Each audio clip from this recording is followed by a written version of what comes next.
Film एक रेगिस्तान में शुरू होती है जहां दो आदमी एक विशेष छिपकली को पकड़ने के लिए आते हैं। वह बड़ी छिपकली है। एक आदमी वहां जाल फैलाकर एक बड़ी छिपकली को पकड़ लेता है। दूसरे आदमी ने जमीन पर लिखे डेंजर जोन को नोटिस किया। इसका मतलब है कि वहां खतरा है और वहां इंसानों का प्रवेश वर्जित है। यह देखकर वह अपने साथी को वहां से जाने के लिए कहता है। जब वह फैलाया हुआ जाल निकाल रहा था तब उसे एक अजीब सी आवाज सुनाई दी। जैसे ही वह जांच करने के लिए आगे बढ़ता है उसे वहां एक बड़ी खाई दिखाई देती है।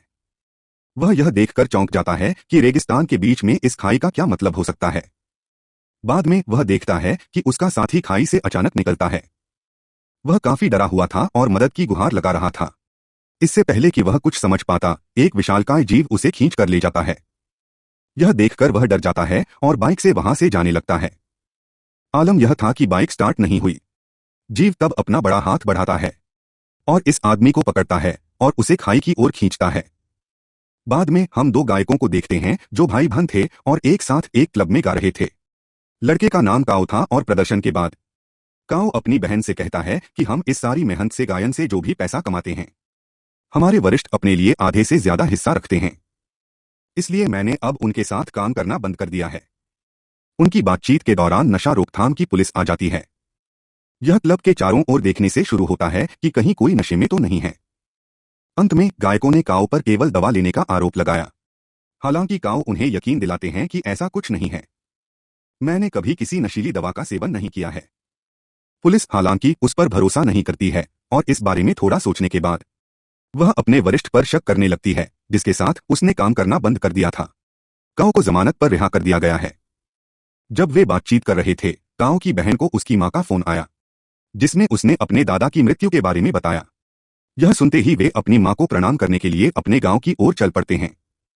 काओ बचपन के उन दिनों के बारे में सोचने लगता है जो उसने अपने दादा के साथ बिताए थे, जब गांव वालों के लिए पानी की कमी को दूर करने के लिए उनके दादाजी उन्हें खुदाई करके पानी निकालना सिखा रहे थे। कुछ देर बाद वे अपने घर पहुंचे और अपने परिवार से मिले। यहाँ फोन नाम की एक लड़की आती है जो काओ की बचपन की दोस्त थी। वह एक प्रसिद्ध यूट्यूबर बन गई है और वह यूट्यूब पर वीडियो अपलोड करती है। काओ फोन से बात करने की कोशिश करता है लेकिन वह उससे नाराज थी और उसके साथ ठीक से बात नहीं कर रही थी क्योंकि काव 10 साल बाद अपने गांव लौटे हैं। इस दौरान उन्होंने अपने दोस्त फोन से कोई संपर्क नहीं रखा। अब दृश्य काओ और फोन के बचपन में बदल जाता है। यहां हम देखते हैं कि फोन के पिता इन छिपकलियों को काओ के दादाजी को उपहार में दे रहे थे क्योंकि वे कीमती मानते हैं। इन छिपकलियों को फोन ने पकड़ लिया था लेकिन काओ ने उन्हें यह कहकर रिहा कर दिया कि हमें किसी को इस तरह पिंजरे में नहीं रखना चाहिए। फोन को उनकी बातें इतनी पसंद आती हैं कि वे दोस्त बन जाते हैं। बाद में हम वर्तमान समय में आते हैं जहां हम दोनों पुरुषों को फिर से देखते हैं जिसे हम फिल्म की शुरुआत में देखते हैं और वे जीव द्वारा एक गुफा में फंस गए थे। इसी बीच वहां एक जीव आता है जिसका आकार विशालकाय था और यह काफी खतरनाक लग रहा था। कुछ ही देर में यह इन दोनों आदमियों को मार डालता है। काओ अपने दोस्त के यूट्यूब वीडियो देखना शुरू करता है। फोन अपने 8 मिलियन फॉलोअर्स के जश्न के लिए एक प्रतियोगिता आयोजित करता है। वह कहती हैं कि अगर कोई उनके गांव की जमीन खोदकर पानी निकालता है वह जीतेंगे और उन्हें बड़ी धनराशि से पुरस्कृत किया जाएगा। काओ अपनी बहन को इस बारे में बताते हैं। वह कहती हैं बहुत अच्छा, हमें भी इस प्रतियोगिता में भाग लेना चाहिए। वह सहमत हो जाता है और बाद में वे एक और लड़के काओ के दोस्त को भी अपने समूह में शामिल कर लेते हैं। बाद में वे उस स्थान पर जाते हैं जहां फोन ने इस प्रतियोगिता की व्यवस्था की है। वहां पहले से ही कई लोग थे जो इस प्रतियोगिता में भाग ले चुके हैं। सभी समूहों को एक नक्शा और एक फ्लेयर गन दी गई। पानी निकालने में सफल होने पर उन्हें फ्लेयर गन का इस्तेमाल करना पड़ता है। इसी दौरान एक अमीर आदमी वहां आता है जिसका खुद का जमीन खोदने का कारोबार है। वह फोने के पास जाता है ताकि वह प्रतियोगिता में भाग ले सके लेकिन वह उसके साथ बदसलूकी करने लगता है। बाद में काओ वहां आता है और उसे रोकता है।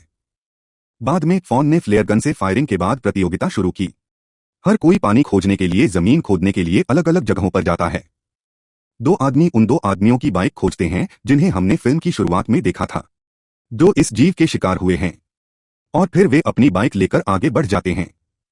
बाद में जीव जमीन फाड़ देता है और अपनी बाइक की गति से दौड़ता है और उनका पीछा करने लगता है जिससे वे डर जाते हैं। वे अपनी जान बचाने के लिए अपनी बाइक घुमाते हैं। वह एक चतुर प्राणी था जो उनके रास्ते में एक बड़ी खाई बना देता है। नतीजतन वे उस खाई में गिर जाते हैं। उधर काऊ और उनके साथी पानी की तलाश में आगे बढ़ रहे थे। बाद में वे जमीन पर कुछ प्लेटें देखते हैं जिन्हें उल्टा रखा गया था, जिस पर जादुई शब्द लिखे हुए हैं। यह देखकर काऊ की बहन पूछती है कि इन प्लेटों को इस तरह क्यों रखा गया है, पर उनका कहना है कि यह पानी खोजने का पुराना पारंपरिक तरीका है। यदि जमीन में पानी होगा तो वह जगह में इकट्ठा हो जाएगा और प्लेट को अलग कर देगा। और उनकी बातचीत के दौरान एक और समूह आता है जो पास में खुदाई कर रहा था, और एक आदमी गांव के समूह के सदस्यों को बताता है। मान्यता है कि यहाँ एक विशालकाय राक्षस रहता है। यह काफी खतरनाक है और इससे बचने के लिए इन प्लेटों को यहाँ रखा गया है और यहाँ जादुई शब्द लिखे गए हैं। काओ को उसकी बातों पर विश्वास नहीं होता। बाद में वे आगे बढ़ते हैं और शाम हो जाती है। काओ को कार में अपने दादाजी का एक पुराना नक्शा मिलता है जिस पर उसके दादा ने पहाड़ के पास निशान बना दिया था। जब वह इस नक्शे का उस नक्शे से मिलान करता है जो फोन ने दिया था, वह देखता है कि उस नक्शे में ऐसा कोई निशान नहीं है। यह देखकर तीनों समझ गए कि उन्हें इस पहाड़ से पानी मिल सकता है। वे अगले दिन वहां जाने का निश्चय करते हैं और शेष लोग संध्या होने के कारण वहां से जा रहे थे, लेकिन 3 लोग वहीं रात बिताने का फैसला करते हैं। जब उनमें से एक उस पार जाता है तो जीव उड़ते हुए उसके पास आ जाता है। यह उसके सिर को उसके शरीर से अलग करता है, जो उनके दोस्तों को पड़ता है और जिसे देखने के बाद वे चौंक जाते हैं। वे काफी डर जाते हैं और अपनी जान बचाने के लिए वहां से भाग जाते हैं। इसी बीच विशालकाय जीव उनके सामने आ जाता है। बाद में हमें पता चलता है कि यह जीव कोई और नहीं बल्कि वो बड़ी छिपकली है, जिसका आकार इतना बड़ा हो गया होता है और वह इन दोनों आदमियों को मारकर इन्हें अपना शिकार बना लेता है। अगली सुबह जब फोन को उन 3 आदमियों के लापता होने की खबर के बारे में पता चलता है, वह चिंतित हो जाती है और इस प्रतियोगिता को रोकने का फैसला करती है। बाद में फोन के मैनेजर ने उस अमीर आदमी को फोन किया और उसे बताया 3 लोग लापता हो गए हैं, इसलिए फोन ने इस प्रतियोगिता को खत्म करने का फैसला किया। यह सुनकर साहूकार को बहुत गुस्सा आता है।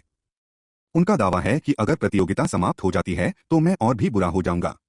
आप अंत भी जानते हैं। और मैनेजर यह सुनकर डर जाता है। तो वह फोन को समझाने जाता है और कहता है, देखो यह इतना बुरा है कि हमने प्रतियोगिता शुरू कर दी है और अब हम इसे समाप्त कर रहे हैं। यह अच्छी बात नहीं है, इसलिए हमें इस प्रतियोगिता को समाप्त नहीं करना चाहिए। अगर उन 3 लापता लोगों की बात करें तो हो सकता है कि वे वापस चले गए हों। शायद किसी और ने उसे पकड़ लिया है।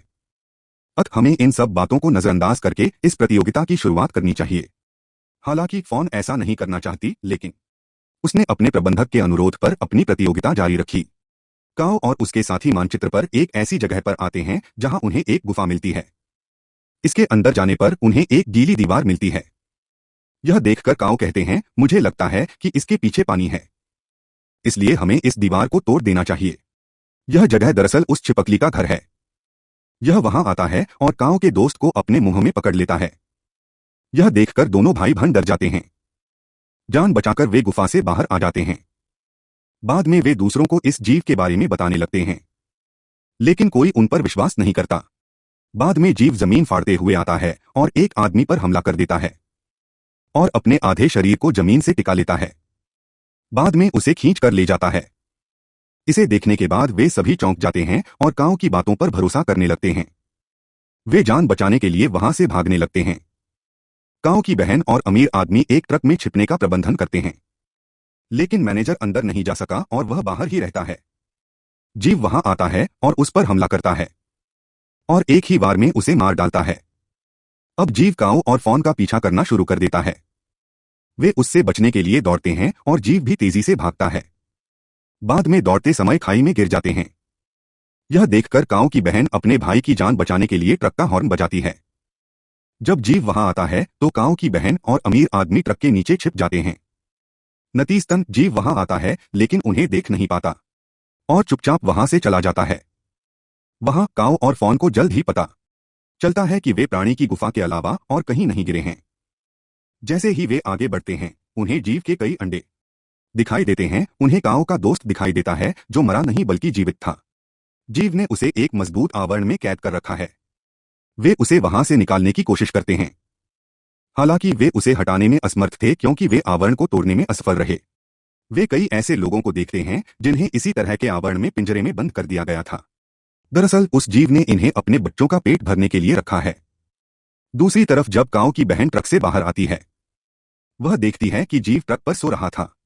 वो बिना किसी शोर शराबे के चुपचाप आगे बढ़ जाती है और उस अमीर लड़के की गाड़ी में बैठ जाती है।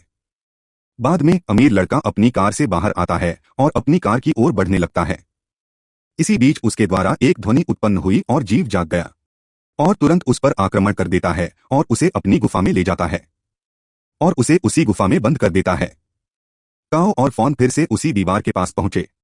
इसकी जांच करने के बाद फॉन कहता है कि पानी के विपरीत दिशा में पानी है, क्योंकि यह एक छिपकली का जीव है, हो सकता है कि इसे पानी पसंद न हो और उस जीव ने यह दीवार पानी से बचने के लिए बनाई थी।